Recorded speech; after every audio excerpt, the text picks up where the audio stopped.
de confraternização no ideal que essa doutrina nos trouxe, né? Do amarmos, de nos respeitarmos, de seguirmos os passos de Jesus para a nossa melhor. Que aqui mais uma vez, nessa casa,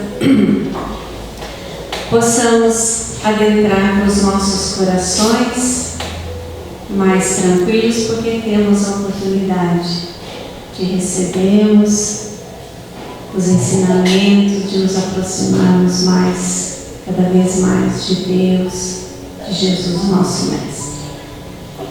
Então vamos para o início dessa reunião, entendendo que aqui a espiritualidade amiga já preparou o ambiente, já nos acolhe, nos abraça, já nos ouve, principalmente no que vai no nosso íntimo, das nossas necessidades, dos nossos anseios, das nossas dúvidas, das nossas intenções.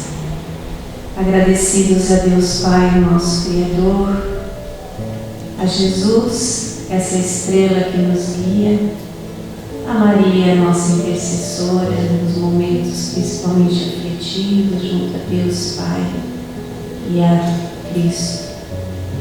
Que possamos então, aqui, colocarmos as nossas intenções, rogarmos as bênçãos, a proteção, o amparo, o fortalecimento da nossa fé para todos aqui, para os nossos familiares, em especial aqueles que ainda se encontram distantes desses ensinamentos que nos resgatam, que levam a nossa alma, que esses nossos irmãos possam receber a energia amorosa que daqui emana, para que eles possam se sentir fortalecidos e encontrem o caminho que traz a eles felicidade, paz.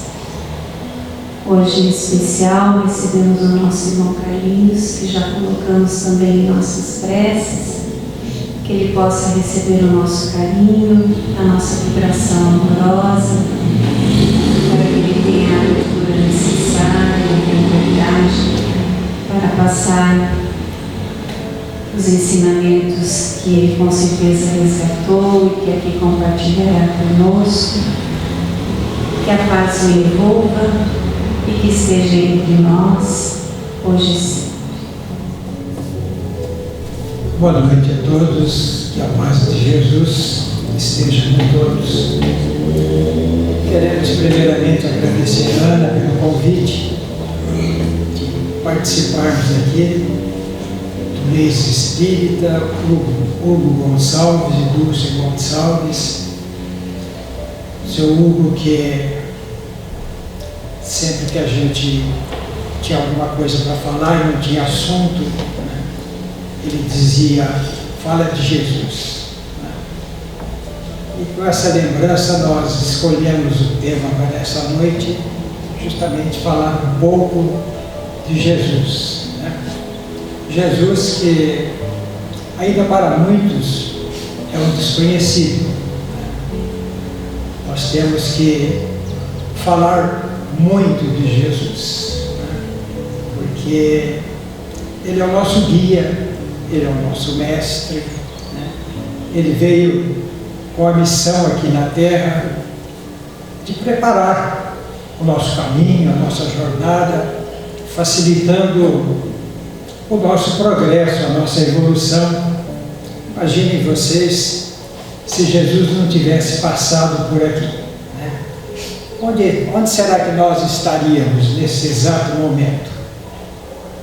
Eu, sinceramente, não tenho a menor ideia, né? Mas, felizmente, Jesus veio a este mundo, deixou uma mensagem tão extraordinária, né? Capaz de elevar cada um de nós às alturas, ao infinito, ao progresso, e basta a gente querer, né? Porque Jesus deixou toda uma receita aí para que a gente pudesse fazer essa caminhada. Esse livro aqui, Quando Voltar a Primavera, é um livro do Divaldo, ditado pelo espírito de Amélia Rodrigues. Esse livro é muito interessante, narra muitas das passagens de Jesus e ela fala de uma maneira assim, que você sente o ambiente, as palavras, ela vai narrando de tal maneira que parece que você está lá no lugar que ela está falando. E como já disse, para muitos, né, Jesus ainda é um estranho, ou outros acham que Jesus nem veio, né, porque muitos aguardavam Jesus num trono, num carro de ouro, uma coisa parecida, né, dessa. E Jesus veio naquela simplicidade, então muitos acham que não era o Messias prometido. Eu vou pedir licença aqui, vou ler um trechinho aqui que é muito importante. Milhares de manuscritos, de cópias, relatam sua vida e seus feitos. Os 4 narradores, Mateus, Marcos, Lucas e João, no entanto, são de uma veracidade tal que os seus escritos são a mesma mensagem de vida por escribas diferentes na cultura, na emotividade e nos interesses distintos, convergindo e centralizando a incomum passagem de Jesus. Lê-los é provar as angústias do mundo e o néctar do céu, a fim de saber dos paladares o qual se deve escolher. A história diz ser autêntica a sua vinda, embora alguns historiadores tentem negá-la. As informações seguras e corretas situam-se no tempo e nos fatos e na época. Os evangelistas não foram romancistas, historiadores, antes, narradores de uma vida que foi a maior do que todas as vidas. Nem ficção, nem comentários extravagantes nas suas palavras, testemunham uns, outros ouviram os fatos da boca de testemunhas que com eles conviveram, todos, porém, inspirados e conduzidos das informações por ele e seus embaixadores invisíveis, embaixadores que também eram do reino indestrutível. Lucas situa os fatos em detalhes históricos comoventes e fidedignos. Diz assim Lucas: nos dias de Herodes, houve um sacerdote chamado Zacarias. E mais adiante, no 15º ano do reinado de Tibério César, sendo Pôncio Pilatos governador da Judéia, Herodes, tetrarca da Galiléia, e seu irmão Felipe de Abiline, sendo sumos sacerdotes Anás e Caifás. Ele narra aqui o local, né? Mateus escreveu os ditos do Senhor entre o ano 50 a 55. Marcos narrou os fatos num período que vai de 55 a 62 em Roma, ao lado de Pedro. Lucas fez o mesmo logo depois, por volta de 63.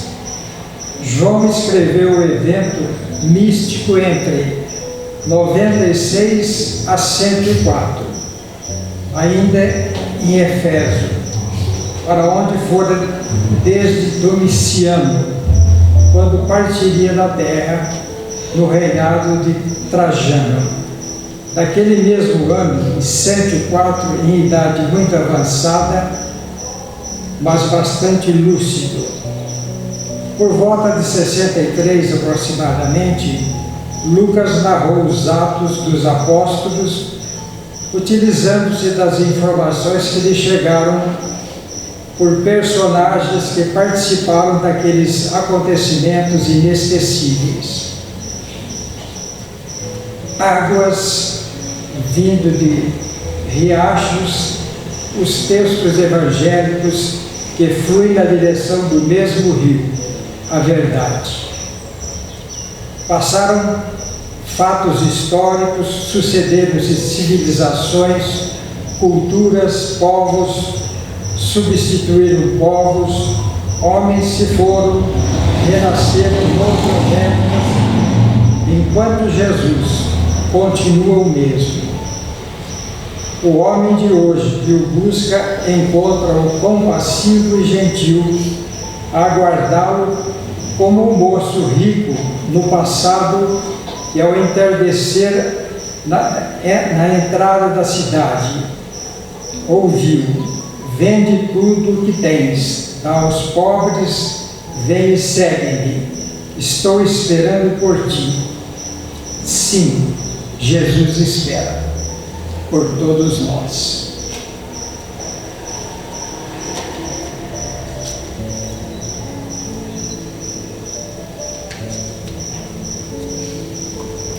Jesus começou a sua missão, a sua tarefa aqui na Terra, né, quando ele se afastou de Nazaré, deixou as suas ferramentas de marcenaria, né?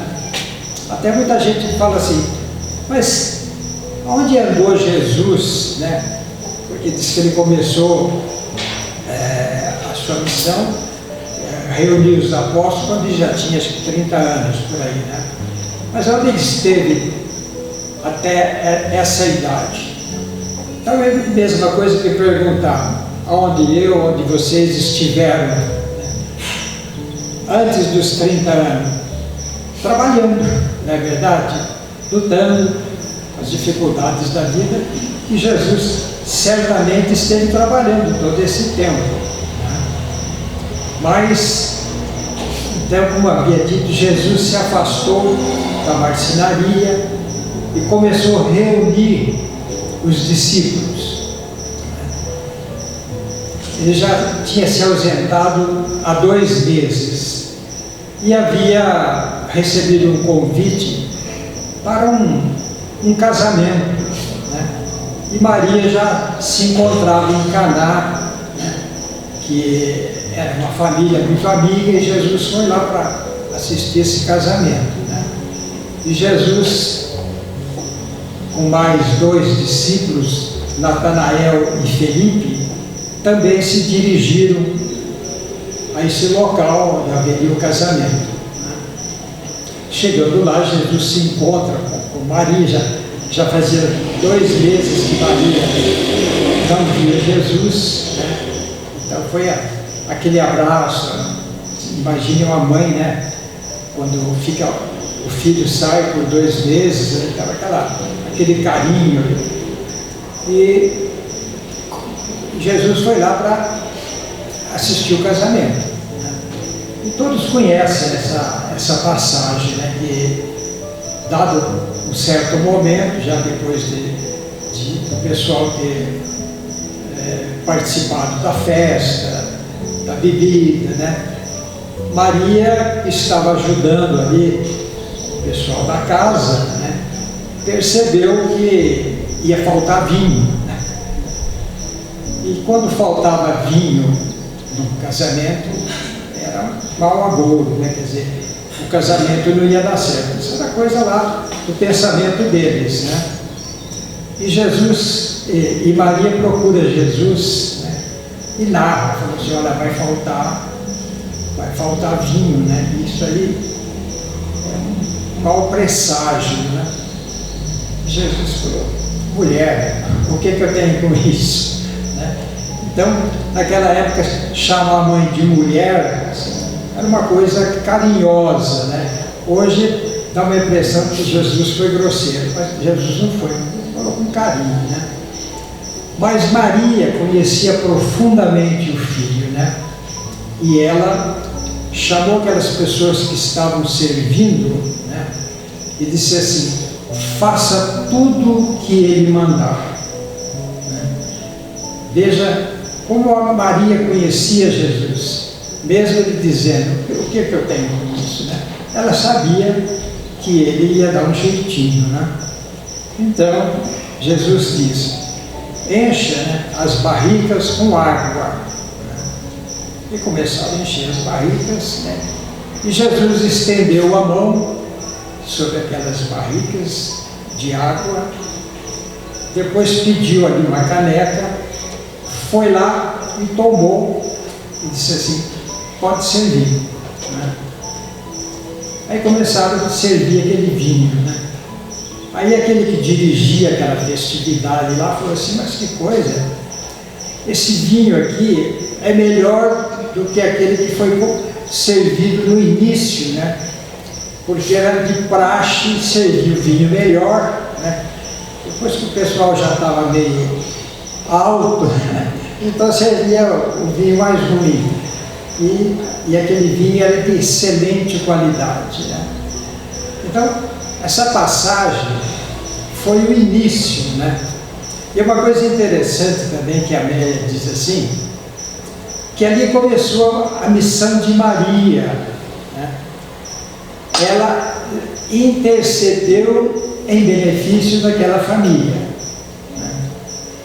Sabendo da dificuldade, intercedeu para com Jesus, e que Jesus pudesse atender. Então, foi o primeiro ato de intercessão, né, de Maria para com Jesus, né? Até tem uma piadinha que diz que estava entrando gente no céu por um buraco que fizeram, né? Aí foram falar com Jesus, e disseram: está entrando gente ali, tem um buraco ali, o pessoal está entrando. Ele falou assim: não se preocupe, não, isso é coisa da minha mãe. Então a gente vê que Jesus começou a sua tarefa, a sua missão, numa festa, mas terminou numa outra festa, que era a Páscoa, né? Quando Jesus, os discípulos pediram para Jesus: onde é que nós vamos passar, onde nós vamos comemorar a Páscoa, né? Eu estou com a garganta ruim, vou tomar bastante água. Aí Jesus diz assim: quando vocês entrarem na cidade e ver um homem carregando água, né, vocês procurem essa pessoa, que ele vai lhes mostrar o local. Porque na época era muito raro um homem carregar água, que era a tarefa das mulheres, né? Antigamente tudo era coisa das mulheres, as mulheres trabalhavam muito mais, os homens eram muito mais folgados, né? E até hoje tem bastante homem folgado, também, que não enxuga uma louça, não faz nada dentro de casa. Mas na época, né, o serviço pesado era a mulher que tinha que fazer, né? E a mulher não podia andar nem do lado do homem, a mulher tinha que andar atrás, né? Veja, vocês, as mulheres que estão aqui, se estavam reencarnadas naquela época, vocês passaram um aperto danado. Mas, então, como estava dizendo, aí, perdi até o fio da meada. Mas era comum, então, as mulheres transportar água. E daí ele disse assim: quando vocês verem um homem transportando água, procure essa pessoa. E eles entraram na cidade e viram um homem, um cântaro assim de água, né? Aí foram falar com ele e disse assim: olha, Jesus pediu para você prepará-lo no local. Aí ele ficou feliz da vida, porque ele era um seguidor de Jesus, né?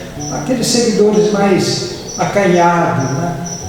E daí conduziu Jesus em sua casa, tinha um local bem amplo, né?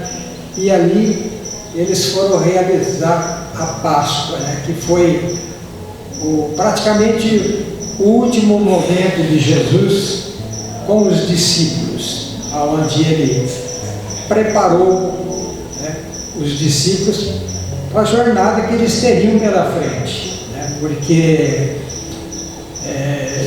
não seria fácil, né? Nós sabemos que, com exceção de João, todos morreram, né?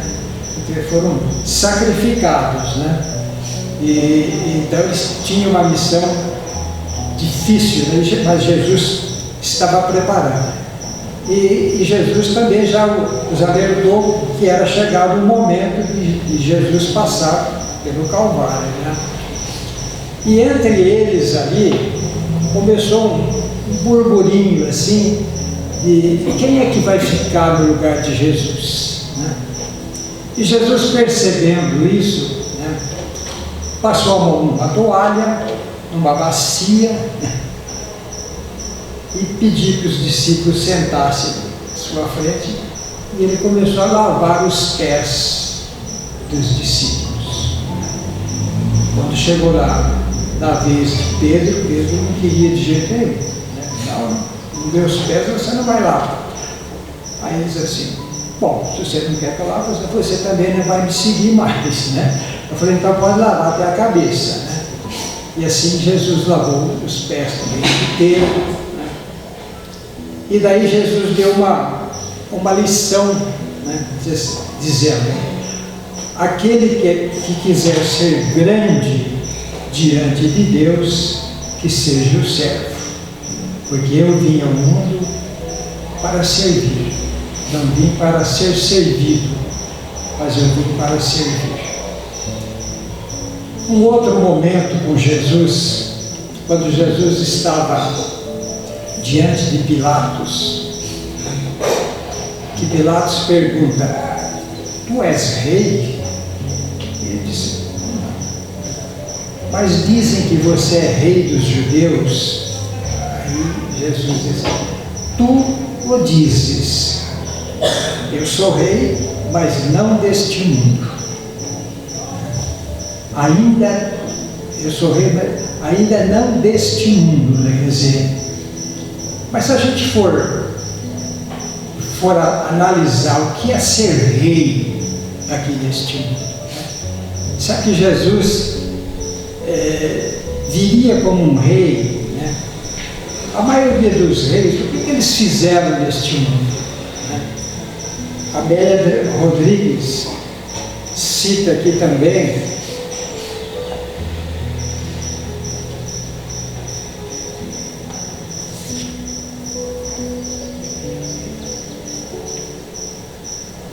todos eles, porém, fluindo a grandeza e os tesouros da terra, entregaram o corpo ao túmulo e não fugiram da objeção dos tecidos em decomposição. Muitas vezes, sepultos apressadamente a fim de não espalharem o horror da degeneração das células em putrefação.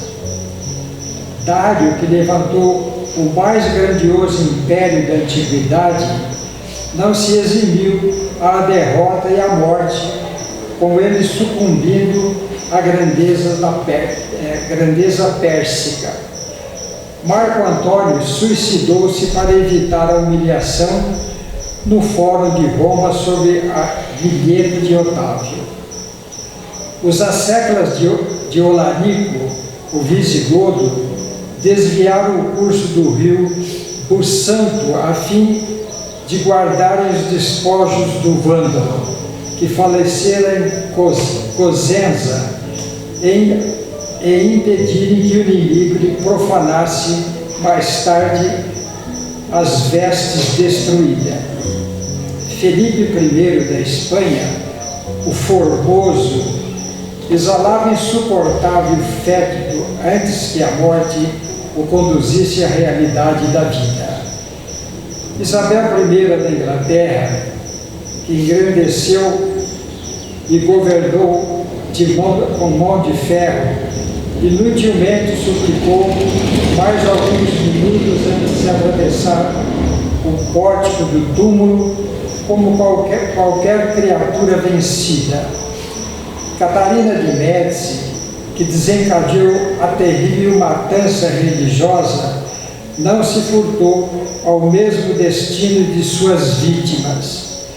Luís XIV, que governou por mais de 70 anos a França, e foi o último exemplo do absolutismo monárquico, elaborador do direito divino dos reis, sucumbiu envelhecido, deixando a França esgotada. Monarcas e reis provaram a grandeza do mando, todavia acompanharam exauridos a inevitável marcha pelas horríveis trilhas da morte. Com Jesus, no entanto, uma singela estrebaria foi elevada a berço de luz para o seu primeiro contato com os homens, aguardando carinhosamente para a salvação de todos. Deu a vida, olha aqui, deu a vida sem tirar qualquer daqueles que o esperavam, utilizando-se do incomparável espetáculo da natureza em festa, iniciou o ministério acolitado por anjos, cercado por animais e pastores. Voz alguma que a sua jamais se equiparasse.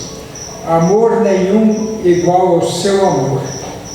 Rei da terra, cujas fronteiras se perdem no sistema em que a sustenta. Foi o servo dos mais infelizes. Em ocasião nenhuma acusou, perseguiu, gerou vítima. Sem qualquer título de ostentação, somente aceitou de mestre, por ser, em verdade, aquele que ultrapassou as dimensões do pensamento humano, o único a saber, sem recear, a destinação que lhe estava reservada em 2 traves de madeira, até então símbolos de suprema humilhação em forma de hediondo suplício. Filho do homem, alçou todos os homens ao céu.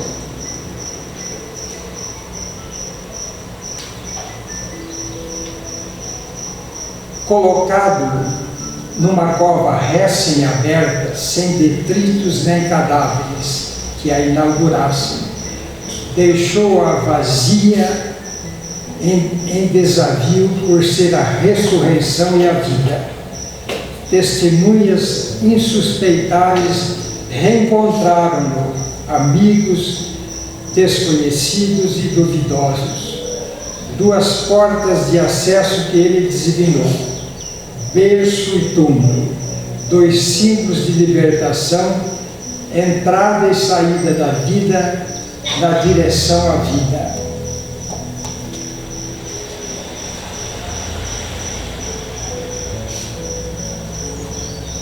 Jamais poderíamos comparar, né, a grandeza de Jesus com aqueles tidos reis que passaram pela terra, porque são oportunidades que o Espírito recebe, né, de ter uma missão aqui na terra.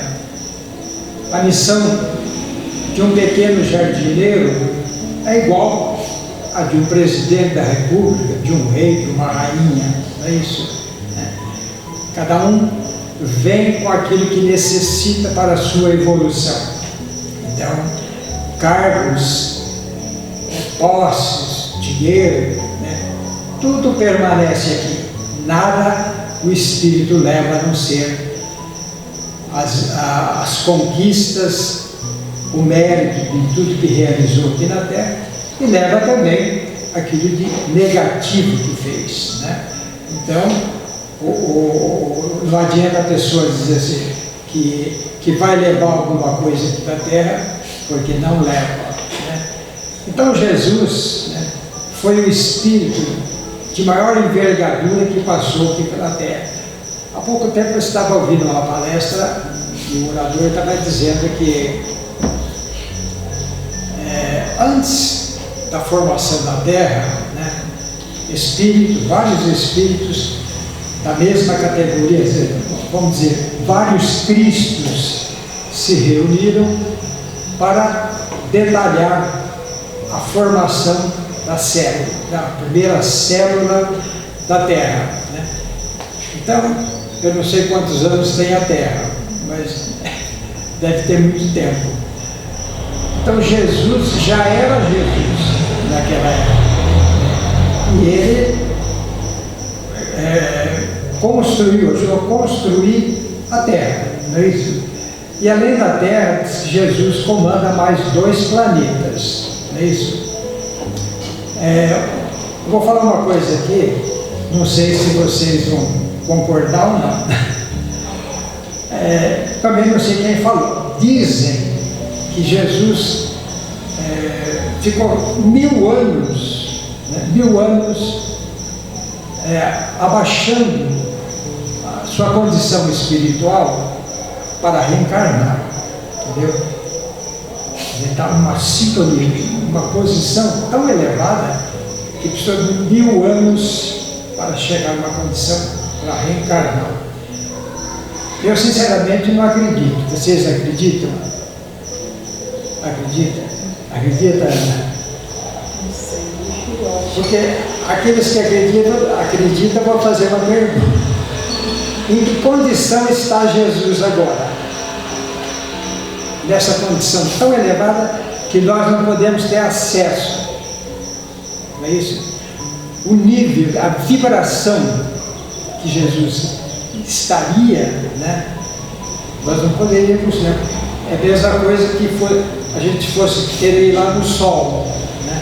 Tamanha a luz que Jesus tem, né?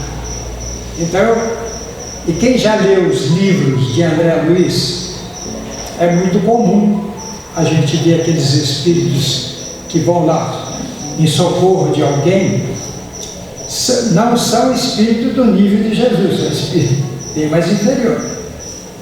Mas eles têm uma luz, eles têm uma vibração mais elevada. Se eu preciso, se eu necessito de alguma coisa de Jesus, e eu vou pedir, e se Jesus estiver naquela condição que se refere tão alta, vai demorar 1000 anos para ele me atender, não é verdade? Então eu acho que a grandeza de Jesus é tamanha que Jesus pode nos atender em qualquer momento. Tem uma história, diz que um pequeno aprendiz, né, ouviu dizer que Jesus estaria neste mundo até o fim dos séculos, estaria para sempre. E ele falou assim: puxa vida, se Jesus está por aí, eu vou procurar Jesus. Amanhã bem cedinho vou levantar e vou procurar Jesus. Acho que já contei essa história aqui, mas é muito boa. Então então essa pessoa madrugou e saiu andando à procura de Jesus. Entrou em templos, em igrejas, e procurou em livros, leu tantos livros e não encontrava, né? Andou pelas ruas, pelas vielas e nada. Já estava bem à noitinha. Ele falou assim: olha, já que eu não encontrei, eu vou voltar para casa.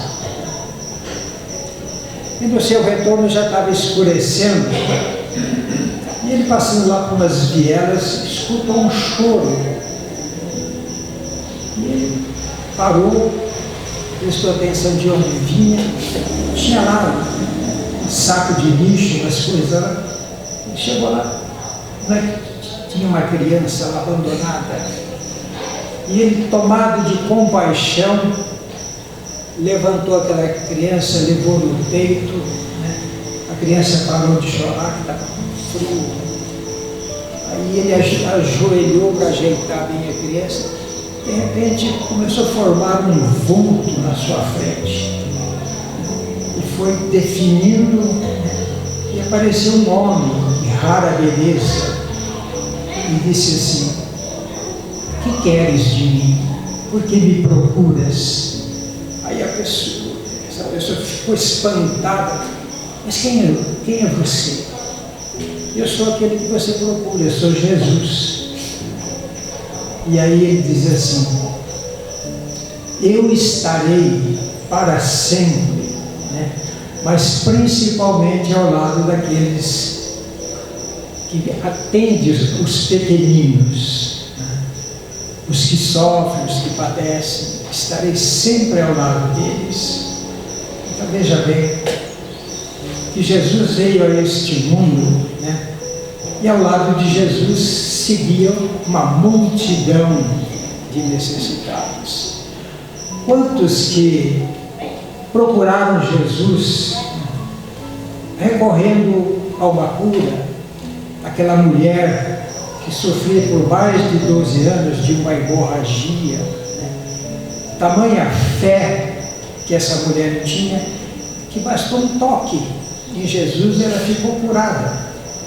Aquele homem que desceu pelo telhado da casa de Pedro, que era um deficiente, né, de nascença, desceu e Jesus disse a ele: tome aí a sua cama, vai, ande. E aquele homem saiu andando, né? Aquele cego que estava lá todo dia numa rua pedindo auxílio, Jesus passa por ele, sente compaixão, vai lá, cura o cego. E é interessante que esse jovem, né, era um cego de nascença.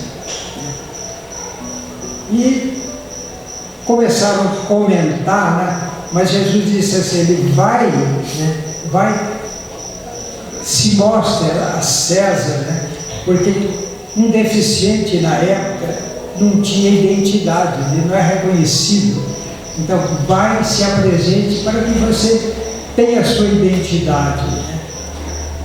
E ele assim fez. Aí chamaram os pais. Né? E os pais disseram, ele era cego de nascença. Né? Mas agora ele está enxergando. Mas quem que curou? Eu não sei. Os pais ficaram com receio, né, de sofrerem alguma reação, uma coisa parecida. Né? Aí chamaram o jovem novamente, por 3 vezes consecutivas, né? E perguntaram. Ele falou, foi Jesus que me curou. Foi Jesus. Aí, depois de perguntar tantas vezes, o jovem disse assim, por que vocês estão perguntando tanto? Por acaso vocês querem segui-lo? Aí ele foi expulso de lá. Então, a passagem de Jesus deixou um rastro de luz para que nós, né, pudéssemos, através daqueles que foram os primeiros a seguir Jesus, né, pudéssemos conhecer Jesus, fortalecer a nossa fé em Jesus. Né? E quem é que não tem momentos difíceis na vida? Então é desse Jesus que eu procuro falar, desse Jesus amigo, desse Jesus que está sempre disposto a nos ajudar, desde que nós tenhamos fé, tenhamos confiança nele, desde que a gente bata, está lá, bate, a porta vos abrirá, peça e tudo vos será dado, não é isso? Então, não tem, por isso que falei nisso, nós temos que falar muito de Jesus, né? Porque muitos são os necessitados deste mundo, que necessita da presença de Jesus. Né? Certa ocasião, eu estava com uma pessoa da família, muito mal. Ela estava já para deixar essa vida. O médico já tinha dito que não tinha solução. Ela estava com muitas feridas. E eu estava passando a noite lá com ela no hospital. E de repente me veio uma mensagem, uma letra, uma coisa assim. E veio uma parte, depois veio outra.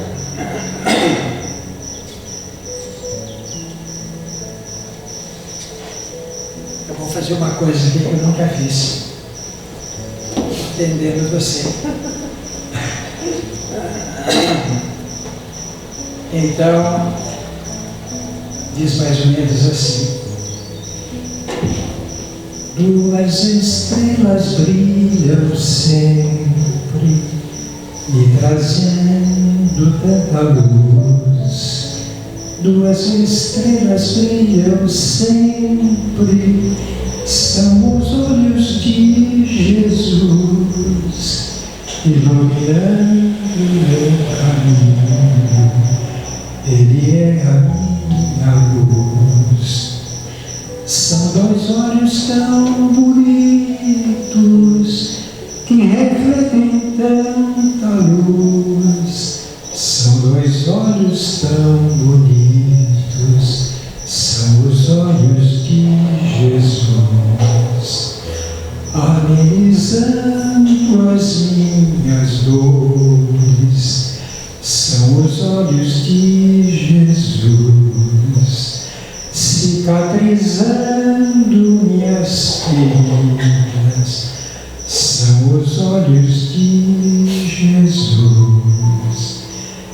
me trazendo tanta paz são os olhos de Jesus. Vou seguindo, vou em frente, vou seguindo essa luz. Jesus é o nosso mestre, Jesus é a nossa luz. Duas estrelas brilham sempre, me trazendo tanta luz. Duas estrelas brilham sempre, são os olhos de Jesus. São dois olhos tão bonitos que refletem tanta luz. São dois olhos tão bonitos, são dois olhos tão azuis. São azuis, são os olhos de Jesus.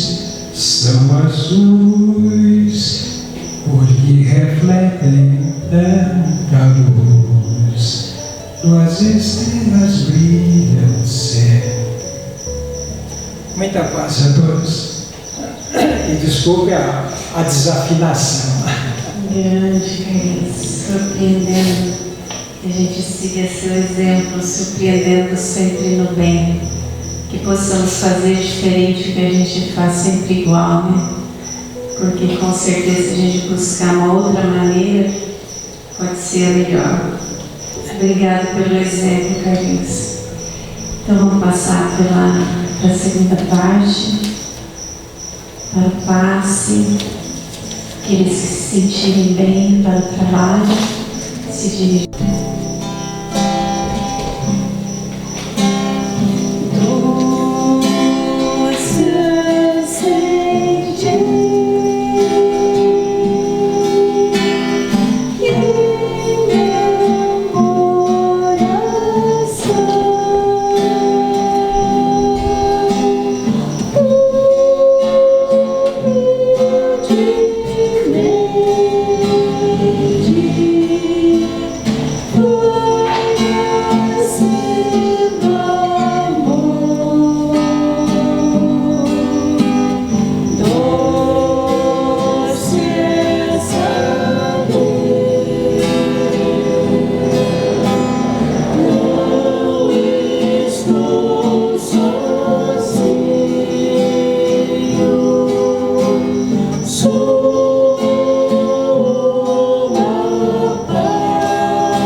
Carlinhos, nos brindando nesse mês de Hugo e Dulce, trazendo a essência do Evangelho, ensinamento do Cristo. Que essa noite todos nós possamos sair daqui mais refletidos e pensando mais na presença, da importância, da presença da vinda do Cristo para todos nós. Então, com o coração agradecido, agradecemos, Senhor, a oportunidade de estarmos reunidos nessa noite, pela mensagem de paz, e nos ensina, Senhor Jesus, a caminhar contigo, a se livrar dos nossos defeitos e amar sempre o próximo, perdoar e seguir sempre em união e fraternidade. Abençoa, Senhor Jesus, nossos irmãos que se encontram em guerras, onde reina o orgulho, o egoísmo, que possa, nesse momento, Senhor, a sua paz chegar até eles, que eles possam se sentir renovados e entender que tudo isso aqui é passageiro e que não importa, que o que realmente nos faz diferente, nos faz melhor, é servir o próximo. Abençoa, Senhor, nossos irmãos que aqui não puderam estar, aqueles nossos entes queridos que se encontram hospitalizados, enfermos, que todos eles possam bem receber a mesma paz que recebemos aqui nesta noite. Ilumina, Senhor, também nossos governantes, para que não esqueçam jamais do compromisso assumido com a espiritualidade amiga para o progresso moral de todos. Ilumina, Senhor, mais uma vez o nosso amigo Carlinhos, agradecidos estamos pela mensagem, e nos ilumine hoje e sempre, que assim seja. Pessoal, só queria lembrar que na próxima quarta, a última quarta-feira do mês, será a palestra com Isabel Adria, e nós teremos o café após a palestra, então todos também estão convidados. E no dia